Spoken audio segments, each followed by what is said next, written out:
नागपूर महानगरपालिकेच्या यंदाच्या निवडणुकीतही भाजपने ऐतिहासिक कामगिरी करत स्पष्ट बहुमत मिळवलं आहे। 151 जागांच्या सभागृहात भाजपने 100 पार करत एक हाती सत्ता स्थापित केली आहे। नागपूर मनपावर भाजपने आपलं वर्चस्व कायम ठेवलं आहे। देशभरात भाजपला नागरिकांचा मोठा पाठिंबा मिळत आहे। राज्यात झालेल्या महानगरपालिका निवडणुकीत देखील भाजपला अभूतपूर्व यश मिळालं। मतमोजणी सुरू झाल्यापासून काही ठिकाणी भाजप आघाडीवर होती आणि शुक्रवार दुपारनंतर अनेक ठिकाणी चित्र स्पष्ट होत गेलं। त्यामुळेच भाजप कार्यकर्त्यांनी आनंद साजरा करण्यास सुरुवात केली। नागपूरसह विविध महानगरपालिकांमध्ये भाजपचा जल्लोष सुरू झालेला होता। संध्याकाळ होता होता चित्र आणखी स्पष्ट होत गेलं आणि या जल्लोषात आणखी भर पडत गेली। उमेदवार आणि त्यांच्या समर्थकांचा जल्लोष मतमोजणी केंद्राजवळ पाहण्यासारखा होता।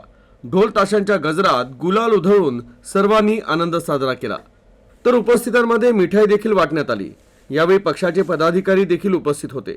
नागपुरात देखील भाजप समर्थकांनी आपल्या उमेदवारांच्या विजयाचा जल्लोष करत गुलाल उधळून ढोल ताशांच्या गजरात साजरा केला। पाहुयात नागपुरातील विजयाच्या जल्लोषाची काही क्षणचित्र।